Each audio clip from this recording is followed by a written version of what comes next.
ہر مشقت اپنے وقت پر مشقت رہتی ہے.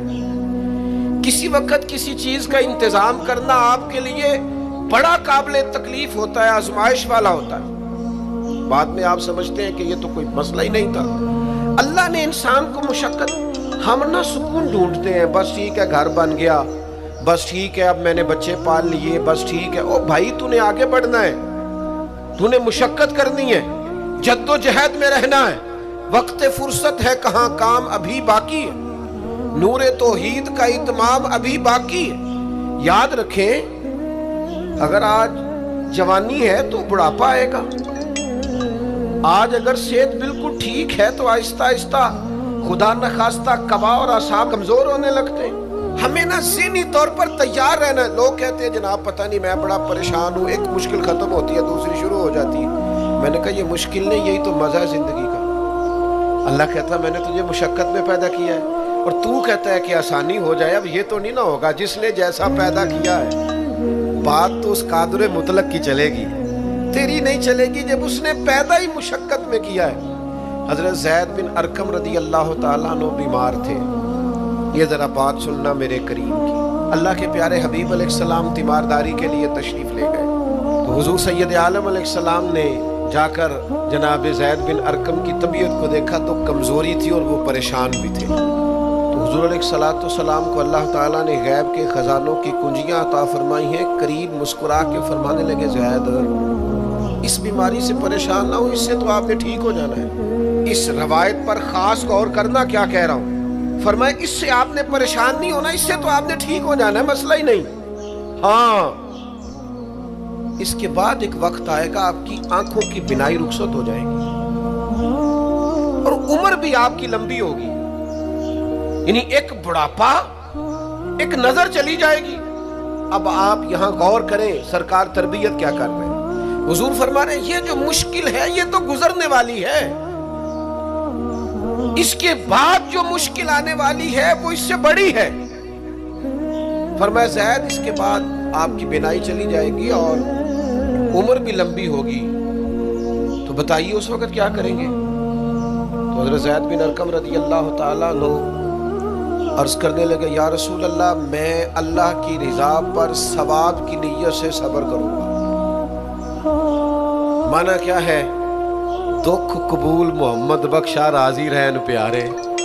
ٹھیک ہے اگر بینائی جائے گی اور بڑھاپا آئے گا تو قبول کریں گے، رب کی رضا کے لیے ثواب کی نیت سے صبر کریں گے. ایسے بھی کبھی دنیا میں میدان لگتے ہوں گے کہ بیماری آئے گی، بتایا جا رہا ہے اور پوچھا جا رہا ہے کہ تو کیا کرے گا، تو بتا رہے یا رسول اللہ صبر کروں گا، تو نتیجہ بھی وہی بیان ہو رہا ہے. یعنی سارا سودا نقد و نقد. اسی وقت ہتھیلی پہ سرسوں جم رہی ہے. حضور نے فرمایا کیا کرو گے؟ یا رسول اللہ صبر کروں گا اللہ کی رضا کے لیے ثواب کی نیت سے. تو حضور فرمانے لگے اگر تو صبر کرے گا تو پھر نتیجہ سن، اللہ تجھ سے حساب نہیں لے گا، بغیر حساب ہی جنت عطا کر دے گا. وہ میرے بھائی ایک مشکل سے آپ گزر گئے، اب آپ کو اگلی مشکل کے لیے تیار رہنا ہے. ذہن بناؤ یار، طبیعت بناؤ، آگے بڑھنا ہے، مشقت کرنی ہے، نیند تھوڑی کم لینی ہے، زبان کے ذائقے مزے کے کھانے تھوڑے کم کرنے. ہم نے اپنی مرضی سے وہ لیٹے ہیں، وہ آرام کر رہے ہیں، اس سے تھوڑا اٹھ کر سوچنا. امام علی مقام کا پیغام یہ ہے کہ تو بڑا تب بنے گا جب تیری زندگی محنت والی، کوشش والی، جد و جہد والی ہوگی. اور پھر اس کے بعد کیا کرنا ہے؟ ایک کوشش کرنی ہے. اس کے بعد اگلا کام یہ ہے کہ جہاں رب رکھے نا وہاں رہنا بھی ہے، اس کی رضا پہ. جب آپ مسلمان ہوتے ہیں نا، کلمہ پڑھتے ہیں تو ہم اعلان کرتے ہیں آج کے بعد فیصلے میرے نہیں چلیں گے، فیصلے اللہ کے چلیں گے. لیکن پریشانی پتہ کب ہوتی ہے؟ جب ہم فیصلہ اپنی مرضی کا مانگتے ہیں. وہ بھائی جب تو مالک کا غلام ہے، بندہ ہے، تو پھر دکھ کس چیز کا نام ہے؟ کسی درویش نے کہا تھا دکھ کس چیز کا نام ہے کہ اللہ کی مرضی اور ہے اور تیرا ارادہ اور ہے. تو کہتا ہے بات اس طرح بنے جس طرح میں چاہتا ہوں، رب کہتا ہے نہیں میں نے فیصلہ کر لیا ہے. پھر تو دکھی ہوتا ہے سکھی بلا کون ہوتا ہے؟ جو رب کر دے وہ کہے بالکل ٹھیک ہے، وہ کہے بالکل. اور قرآن مجید نے اسے بیان کیا، رضی اللہ عنہم ورضوا عنہ. یہ کربلا کا دوسرا پہلو، ایک پہلو مشقت جد و جہد، ایک پہلو یہ کہ رضی اللہ عنہم ورضوا عنہ. اللہ کہتا ہے میرے بندوں کی شان یہ ہے کہ اللہ ان سے راضی ہے اور وہ اللہ سے راضی ہے. اللہ ان سے راضی ہے اور وہ بھی راضی ہے اللہ سے.